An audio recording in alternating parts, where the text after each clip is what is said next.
On se retrouve donc à la fin de l'année 2024 déjà. C'est passé extrêmement vite les amis, je sais pas pour vous, mais en tout cas pour moi c'est passé très très vite. Plus que 2 épisodes en comptant celui-là et on change d'année déjà. Donc ça nous donne l'occasion, voilà, dans cet épisode de Mes Bricolos, de faire une rétrospective rapide, bien évidemment, de l'année 2024, et puis aussi d'essayer de faire un bilan et de tirer des conclusions de cette année 2024. C'est une petite habitude qu'on a, on le fait depuis 5 saisons, ce travail de rétrospective bilan de l'année passée, et on l'a fait en 2023. On a fait un épisode de Mes Bricolos en 2023, bilan de l'année 2023, où dans cet épisode, à l'époque, j'avais essayé de prédire ce qui allait se passer en 2024. Donc ce qui est très intéressant dans cet épisode de Mes Bricolos, c'est ce qui va être amusant en tout cas, c'est qu'au-delà de faire ce travail de rétrospective, bilan et conclusion, c'est qu'en même temps, on va essayer de voir si mes prédictions que j'avais fait l'année dernière se sont avérées être justes ou est-ce que je suis tombé finalement complètement à côté de la plaque. Donc voilà, c'est ce qu'on va découvrir dans cet épisode de Mes Bricolos. Donc on se retrouve tout de suite en couleur pour voir si finalement j'ai vu juste ou pas du tout. Allez, à tout de suite. Salam alaikum, bienvenue à tous dans ce nouvel épisode de Mes Bricolos, épisode numéro 15 de la saison 5. Comment vont mes bricologistes préférés? Comment ça va les copains? J'espère que vous avez passé une merveilleuse semaine, que tout s'est bien passé pour vous. C'est notre petit rituel hebdomadaire maintenant depuis un an. Depuis un an, j'ai pas raté une semaine. Chaque mercredi à 17h en GMT, je publie un nouvel épisode de Mes Bricolos. Et dans ces épisodes de Mes Bricolos, justement, on prend le temps de discuter, papoter, échanger, commenter les dernières actualités de la création, de l'innovation, du design. Alors je vous explique comment ça se passe. C'est que généralement le lundi j'arrive dans mon studio design où je me trouve actuellement, c'est là où j'enregistre tous ces épisodes de Mes Bricolos, donc j'arrive qui se trouve à Marrakech au Maroc, donc j'arrive dans mon studio de design et je parcours les différents sites internet que j'ai l'habitude de consulter pour sélectionner les thèmes, les sujets, les actualités qui m'intéressent et que j'ai envie de partager avec vous. Et le mercredi, donc je compile tout ça, et le mercredi c'est là où généralement j'enregistre ces épisodes de Mes Bricolos. Et cet enregistrement se fait, c'est pas scripté quoi, c'est-à-dire c'est tourné monté, je fais pas après de coupure, je rajoute pas une petite musique d'ambiance pour vous mettre dans l'émotion, non pas du tout, c'est-à-dire c'est un peu comme si on était dans un salon marocain avec une petite théière de thé, petit verre de thé, je vous sers un petit thé à la menthe avec cornes de gazelle et tout ce qu'il faut, et on se retrouve dans ce salon à discuter de justement de ce que j'ai pu lire, de ce que j'ai pu voir, de ce que j'ai pu découvrir autour de ce thème qui me passionne parce que c'est mon métier maintenant depuis plus de 15 ans, à savoir le design, la création, l'innovation. Mais le truc avec avec le fait de faire un épisode de Mes Bricolos chaque semaine, et d'ailleurs c'est le fait de le faire tourner, monter comme ça assez spontanément, ça me garantit deux choses, ça me donne la possibilité de vous le faire chaque semaine, sinon je pourrais pas, ça demanderait beaucoup trop de travail, mais aussi c'est que c'est honnête, c'est sincère, c'est-à-dire en faisant ce travail-là, directement et en parlant de ces actualités de façon spontanée, comme je vous l'explique en tournée-montée, c'est que j'essaye vraiment d'être le plus sincère et le plus honnête possible dans mon analyse, dans mon ressenti. Et pourquoi je vous dis que c'est aussi risqué, c'est parce que ces épisodes de Mes Bricolos ont valeur d'archive. Et donc quand on se retrouve dans un moment comme celui-là, fin de l'année 2024, où on se dit vas-y on va faire un bilan, on va se servir des épisodes précédents pour voir finalement ce que j'ai pu raconter, et est-ce que au regard maintenant un petit peu du temps qui est passé et de ce travail rétrospectif, est-ce que finalement mes analyses étaient bonnes, est-ce qu'elles étaient intéressantes, est-ce qu'elles étaient justes? Donc c'est aussi ça qui est intéressant, c'est aussi ça qui est risqué mais qui me passionne aussi, parce que le design est vraiment une passion. Donc quand on arrive à revenir, quand on arrive au moment où justement on peut se servir de cet épisode numéro 18 de la saison 4, alors vous inquiétez pas, inutile on va pas revoir tous ces épisodes, parce que ça prendrait trop de temps, déjà que mes épisodes de Mes Bricolos durent minimum 20 minutes. Ils seront en lien dans la description si vous voulez les revoir, mais on va voir un petit peu ce que j'ai pu dire à l'époque dans cet épisode numéro 18 de la saison 4, bilan de l'année 2023. La première chose qu'on a abordée, c'est évidemment l'Apple Vision Pro.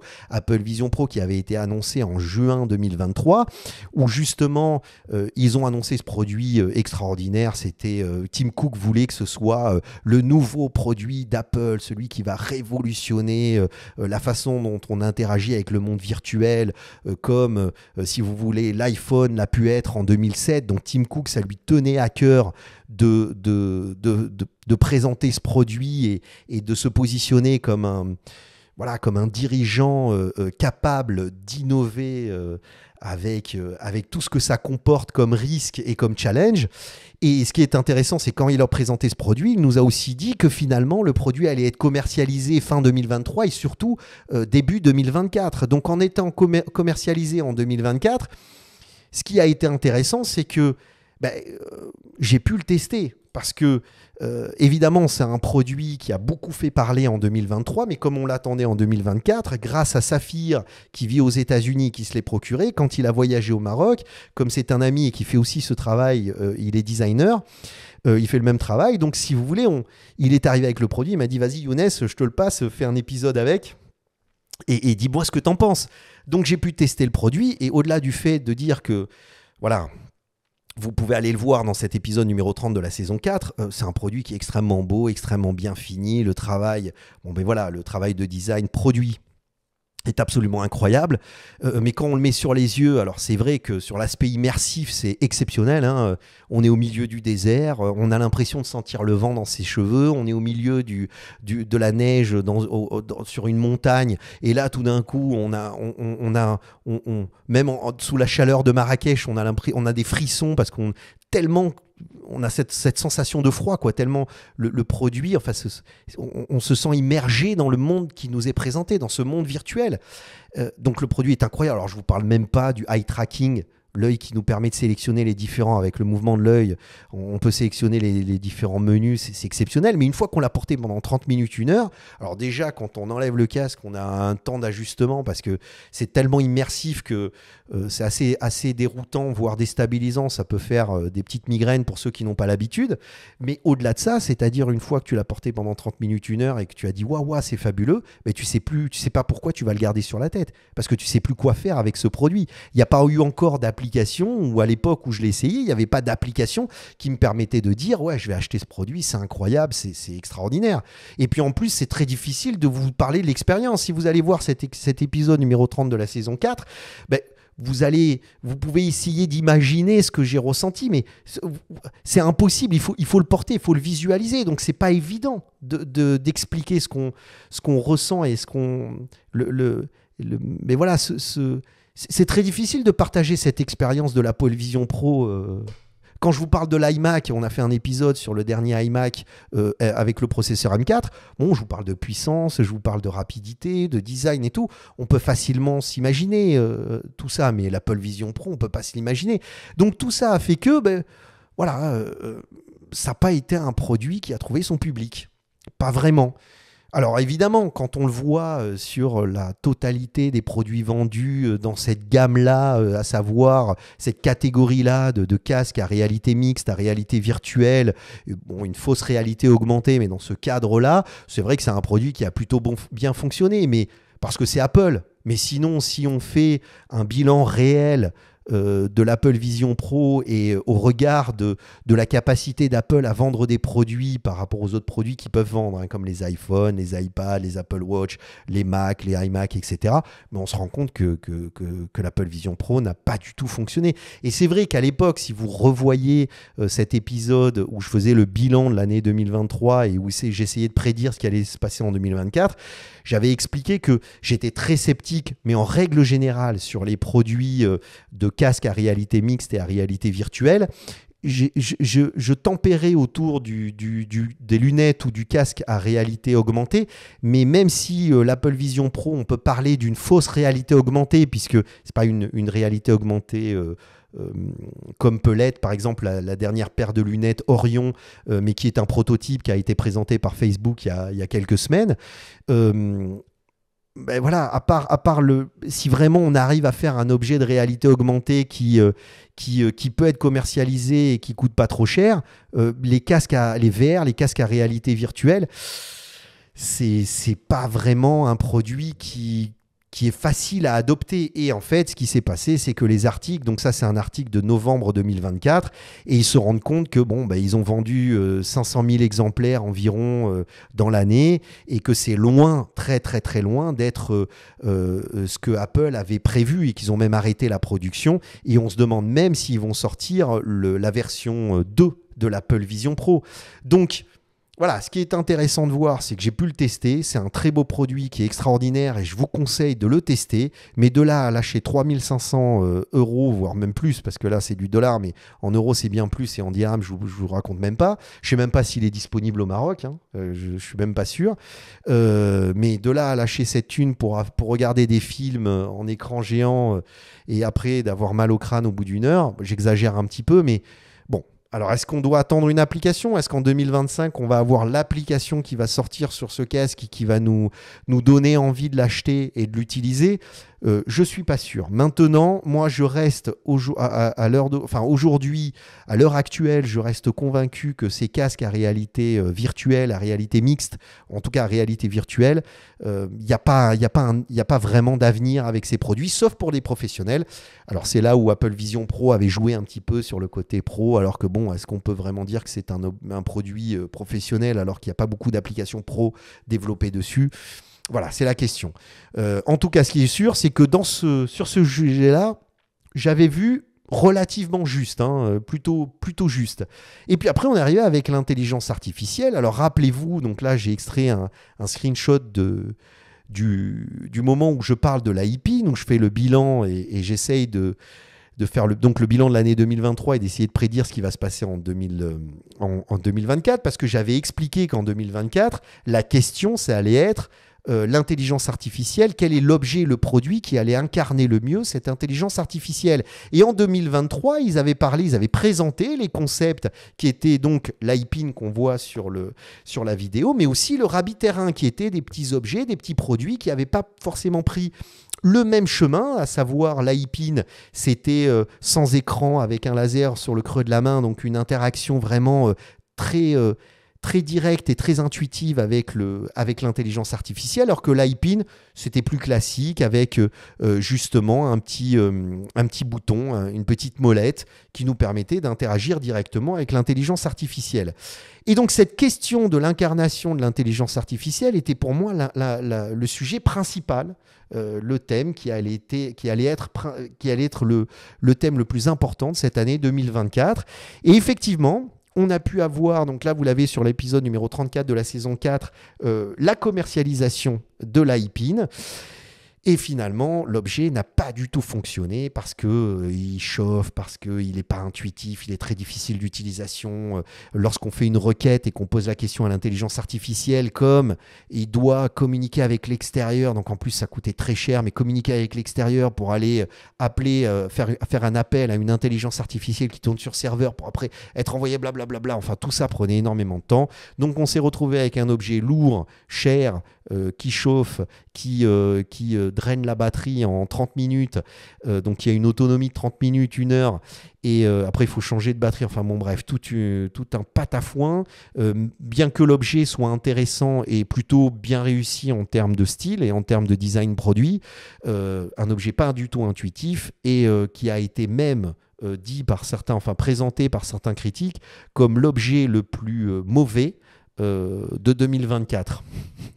Rien que ça. Et juste après est arrivé le Rabbit R1. Un mois après la commercialisation de l'iPin est arrivé le Rabbit R1. Alors l'avantage du Rabbit R1, c'est qu'au lieu de coûter 600 $ à l'achat comme pouvait l'être le iPin, celui-là coûtait que 150 €.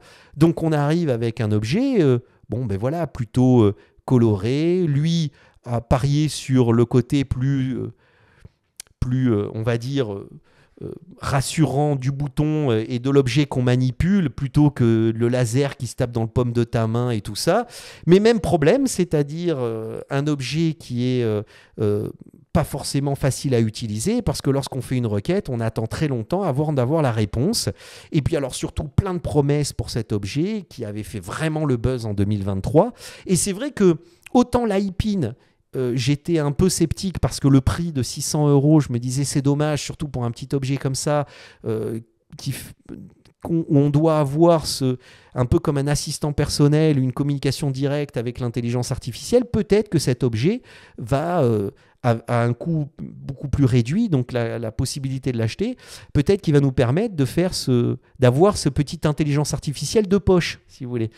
Et en fait, ce qui s'est avéré, c'est que c'est un petit ordinateur, un espèce de petit téléphone portable très bas de gamme avec Android installé dessus et une application Rabbit R1, une application Android installée. Donc en fait, c'est comme si tu avais un faux téléphone bas de gamme. Donc résultat, on peut dire que cet objet était beaucoup trop cher pour ce qu'il était. Et en plus que c'était une blague, quoi. Au-delà du fait qu'il soit décevant, c'est qu'en plus c'était une blague. Et d'ailleurs, ils ont eu de gros problèmes. Et donc on s'est retrouvé avec ces deux produits. Qu'est-ce que ça a voulu dire ?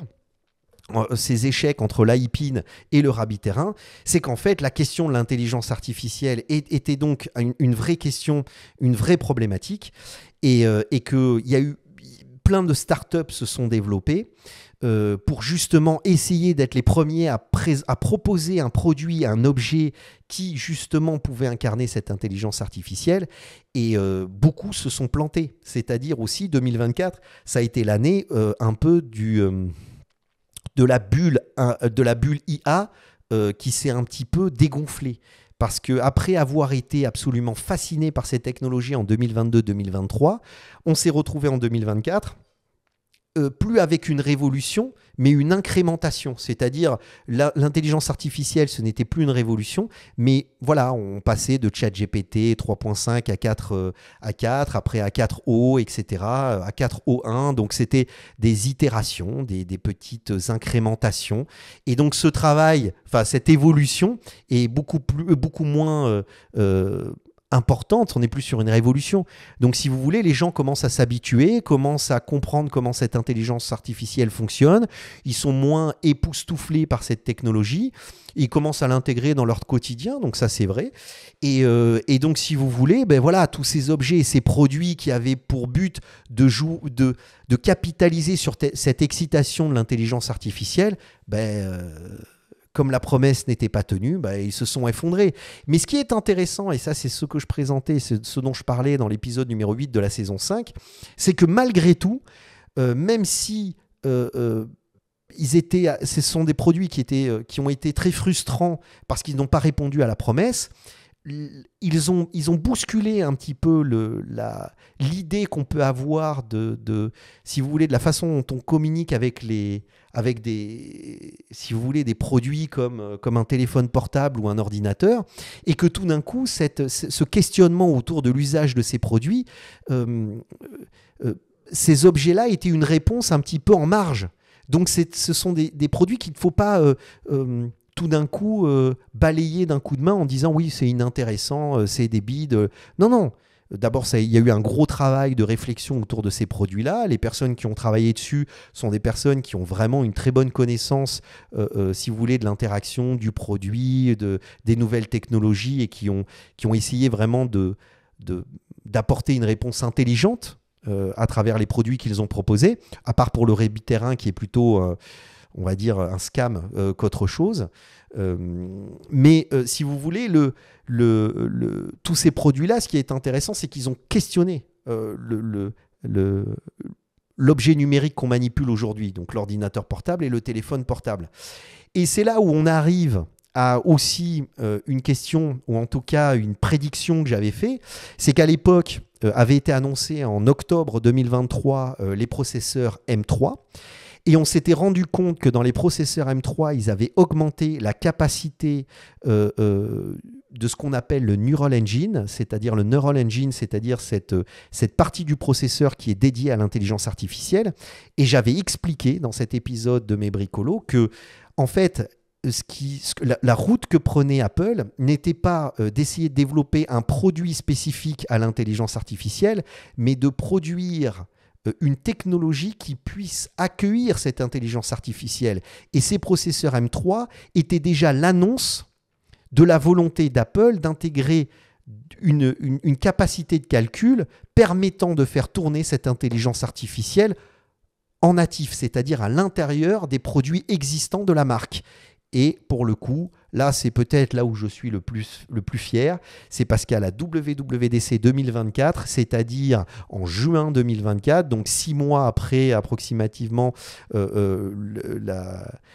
ce travail de prédiction et d'analyse que j'avais fait dans l'épisode justement bilan de l'année 2023, ben c'est exactement ce qui s'est passé. Est arrivé cette keynote en juin où il présente Apple Intelligence et le fait de vouloir faire tourner une intelligence artificielle directement à l'intérieur de votre téléphone, de votre ordinateur. Alors, ce qui est fascinant avec cette technologie, c'est que là, vous avez une relation directe avec l'intelligence artificielle. Il n'y a pas de latence, il n'y a pas de moment de pause. Et en plus, ce qui est très intéressant, c'est qu'au-delà de cette façon naturelle et intuitive de discuter avec l'intelligence artificielle, ce qui se passe et ce qui est absolument génial, c'est que elle peut se servir de toutes vos données personnelles à l'intérieur de la machine, ce qui garantit d'une certaine façon une sécurité, parce que c'est fermé dans le produit que vous utilisez.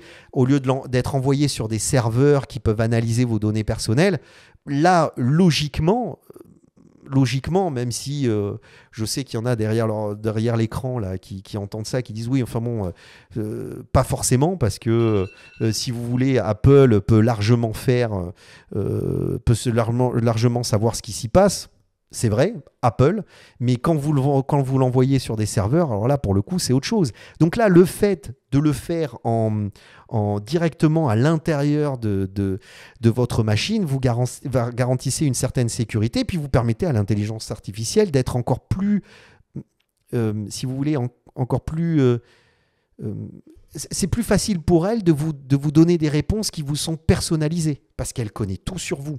C'est aussi ça le risque, d'accord ? Et puis donc arrive le fameux iMac, Mac Mini. Donc cet épisode numéro 9 de la saison 5, je crois que c'est un des épisodes qui a le plus fonctionné sur ma chaîne cette année 2024, à ma grande surprise. Parce que pourquoi je parle du piège d'Apple, et je vous conseille d'aller voir cet épisode de Mes Bricolos, c'est que pour le coup, Apple a déroulé cette technologie, donc c'est-à-dire ses processeurs M4, parce qu'on est passé du M3 au M4, mais à dérouler les processeurs M4 sur l'ensemble de ces produits, iMac, MacBook Pro et Mac Mini. Et on s'est retrouvé avec des machines très performantes et très puissantes, avec des capacités de calcul incroyables. Et si le M3 était déjà mis en place pour pouvoir accueillir l'Apple Intelligence, le processeur M4 est clairement fait pour faire tourner une intelligence artificielle. C'est évident. Et on s'est retrouvé avec des produits très puissants et très compétitifs, capables de faire tourner une intelligence artificielle. Et donc là, vraiment, pour le coup, pour moi, ça a été un moment important, parce qu'on se retrouve avec un objet qui prend sens. Enfin, on se retrouve avec une logique de marque et des produits qui prennent sens. Le seul problème, c'est que Apple Intelligence n'est pas encore disponible.